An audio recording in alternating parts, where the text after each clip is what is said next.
আপনি কি মনে করছেন সারা বিশ্বে যা চলছে জুলুম আল্লাহ পাক ছেড়ে দিবেন সব? তাই মনে করছেন? এক জাররা পরিমাণ ছাড় দিবেন? দিবেন। সময়ের ব্যাপার, সব কিছুর ব্যাপার সময়। কত সময় চলে গেছে। এক সময় ছিল ফেরাউনের যুগ, তখন মনে হতো ফেরাউনই সব। ও বলতে আদা রব বলতে আদা, আমি এই পৃথিবীর মহান রব, সে বলতো। এখন তার অস্তিত্ব আছে? ওই জাদুঘরে দেখবেন ওর শিল্পীটা পড়ে আছে, দেখে আছে না? ফেরাউন যখন দলবল নিয়ে বের হয়ে যাচ্ছে মুসা আলাইহিস সালামের কওমকে ধাওয়ান করার জন্য, সূরা দুখানের মধ্যে আছে আল্লাহ পাক বলছেন যে তাদের স্মরণে যখন ফেরাউন এবং তার দলবল ডুবে মরল, ওদের এই মর্মান্তিক মৃত্যু দেখে আকাশ এবং জমিনের কেউ এক ফোঁটা পানিও ফেলেনি। এই আয়াতটা কোরআনে আছে, সূরা দুখানের মধ্যে আছে। একটা সময় ছিল নমরুদের যুগ, মনে হতো সেই সব কিছু। এখন তার অস্তিত্ব আছে? কেউ তার নামও মনে রেখেছে? একটা সময় আদ জাতি ছিল, আদ জাতি। এগুলো রূপকথা নয়, এগুলো গান গল্প নয়, এগুলো সত্য ঘটনা কোরআনে আছে। এগুলোর এক একটা বর্ণ সত্য। সারা পৃথিবী মিথ্যা হতে পারে, কোরআন সত্য। আদ জাতি ছিল দেহে অনেক বড় বড়, বিশাল বিশাল। তারা বলতো মা না সদ্য পিন্না কৌবা, আমাদের চেয়ে শক্তিশালী আর কে আছে, তারা বলতো। আল্লাহ পাক ঝড় দিয়ে উড়িয়ে দিয়েছেন, তাদের অস্তিত্ব আছে?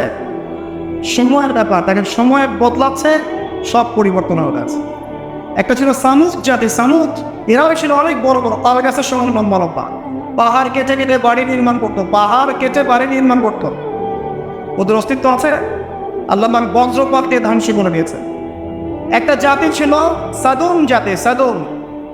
এদেরকে বলা হয় কওমে লূত, মানে সমকামী, হোমোসেক্সুয়াল, মানে নারী নারীতে জেনা করতো, পুরুষ পুরুষে জেনা করতো। নাউজুবিল্লাহ আমরা বলছি, কিন্তু এখন এদের সংখ্যা দিন দিন বাড়ছে সমাজে, এবং এটা কি আমাদের একটা বড় আলামত। নবী সাল্লাল্লাহু আলাইহি ওয়াসাল্লাম বলেছেন, আমি আমার উম্মতের মধ্যে ভয় পাই কয়েকটা বিষয়। এক নাম্বার ভয় পাই আমার উম্মত রিয়া করবে, রিয়া, লোক দেখানো আমল করবে।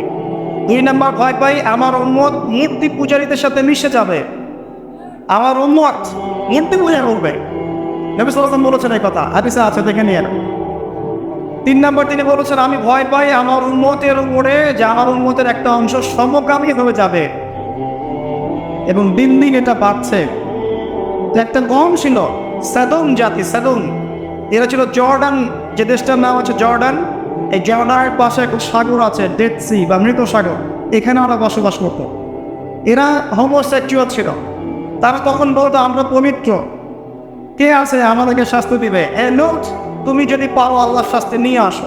এরকম করে বলেছিল, যদি পারো আল্লাহর শাস্তি নিয়ে এসে দেখাও। আল্লাহ রাব্বুল আলামিন দুইজন ফেরেশতাকে পাঠিয়েছিলেন, জিবরাইল, মিকাইল। ওই জায়গাটাকে পাখা দিয়ে তুলে আসমানে উঠিয়ে আবার জমিনে খসিয়ে দিয়েছে। এটা রূপকথা নয়, এটা কোরআনে বলা আছে। ওদের অস্তিত্ব কি এখন আছে? নাই। ওই সাগরটার অস্তিত্ব আছে, ওই সাগরে কোনো মানুষ ডোবে না, ওখানে কোনো প্রাণের অস্তিত্ব নাই। এমনভাবে আল্লাহ পাক ধ্বংস করেছে। আমি বলছি সব সময়ের ব্যাপার। দেখেন, কওমে নূহ আলাইহিস সালামের কওম আছে এখনই? নাই। আদ, সামুদ, মাদিয়ান, শুআয়ব আলাইহিস সালামের কওম মানুষকে ঠকাতো, ছিনতাই করতো, মাপে কম দিত, এবং মানুষকে খুব বেশি বেশি পিটাতো, মানুষকে মারতো, খুব কঠিনভাবে মারত।